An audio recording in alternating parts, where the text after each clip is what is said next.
नमस्कार बच्चों, कैसे हैं आप सभी। आशा करती हूँ कि आप सभी बच्चे बहुत अच्छे होंगे।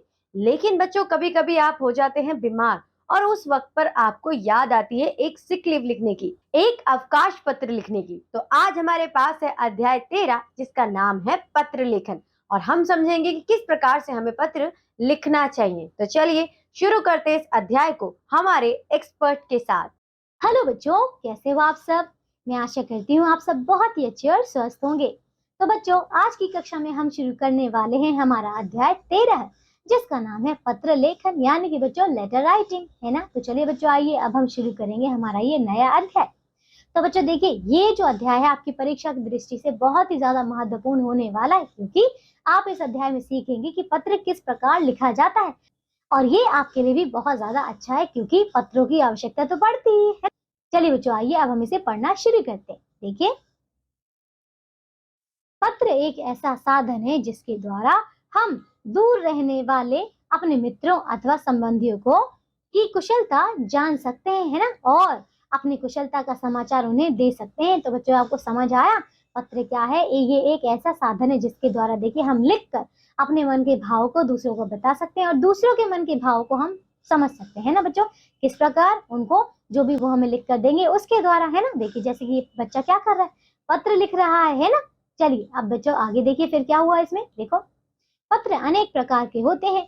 यहाँ कुछ सामान्य प्रकार के प्रार्थना पत्र व पत्र दिए गए हैं। देखिए, तो इन्हें पढ़कर इनके आधार पर पत्र व प्रार्थना पत्र लिखने का अभ्यास कीजिए। तो चलिए बच्चों, आइए अब हम जो भी हमें प्रार्थना पत्र दिया गया है और जो भी पत्र दिया गया इन्हें हम पढ़ते हैं, और फिर बच्चों फिर जो आपको अभ्यास कार्य में विषय दिए जाएंगे हम उन पर अपने पत्र लिखेंगे। ठीक है, चलिए। तो बच्चों आप देखो यहाँ पे क्या है, बीमारी के कारण अवकाश के लिए प्रार्थना पत्र। देखिए बच्चों, ये आपका पहला विषय है जो हम बीमारी के लिए, जब हम बीमार हो जाते हैं तो हम हमारे विद्यालय में एक प्रार्थना पत्र लिखेंगे, है ना, ताकि हमें अवकाश यानी कि छुट्टी मिल जाए। देखिए बच्चों, चलिए इसे पढ़ना शुरू करते हैं।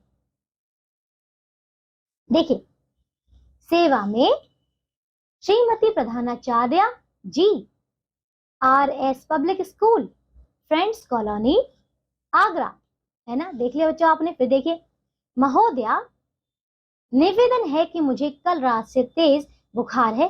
डॉक्टर ने मुझे 2 दिन तक घर रहकर आराम करने के लिए कहा है, इसलिए मैं 2 दिन तक स्कूल नहीं आ सकूंगी। आपसे प्रार्थना है कि मुझे 2 दिन यानी कि बच्चों दिनांक 18 व 19 अप्रैल का अवकाश प्रदान करने की कृपा करें, है ना। समझ गए बच्चों। फिर देखिए, धन्यवाद, आपकी आज्ञाकारिणी शिष्या सुमन राठी, कक्षा 1 व दिनांक। तो देखिए बच्चों, ये था आपका अध्याय जो कि हमने देख लिया, है ना। आपको बच्चों इसके अंत में दिनांक डालना है, ठीक है, जब आप पत्र लिख रहे हैं। समझ आया। चलिए बच्चों, अब देखिए हमारा अगला विषय बच्चों, जन्मदिन पर मित्र को निमंत्रण पत्र। आइए बच्चों, अब हम देखते हैं कि हम किस प्रकार अपने मित्र को हमारे जन्मदिन पर निमंत्रण दे सकते हैं। देखिए बच्चों, देखो, 117 गंगानगर, मेरठ, दिनांक यहाँ डालेंगे बच्चों, ठीक है, दिनांक, फिर प्रिय राजीव, सप्रेम नमस्कार। ठीक है, अब देखिए बच्चों आगे फिर, तुम्हें यह जानकर प्रसन्नता होगी कि पिछले वर्ष की भांति इस वर्ष भी 28 अक्टूबर को मैं अपना जन्मदिन मना रहा हूँ।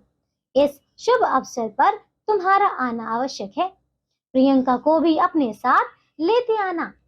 दोपहर को प्रतिभोज होगा, सब मिलकर भोजन करेंगे शेष मिलने पर। तो समझ आ गया बच्चों। देखिए, हमने यहाँ पे हमारा पत्र लिख लिया। अब देखिए, मेरी ओर से अंकल व आंटी को सादर चरण स्पर्श, तुम्हारा अभिन्न मित्र संजय। तो देखिए बच्चों, ये था एक बहुत ही अच्छा, बहुत ही साधारण से शब्दों में हमारा पत्र। देख लिया बच्चों। आइए देखिए, ये अध्याय बच्चों हमारा पूरा हो चुका है। इसे हमने तो बच्चों इसमें हमने जान लिया कि पत्र किस प्रकार लिखना है ना। हमने यहाँ पे कुछ विषयों पर पत्र भी देख लिए, है ना।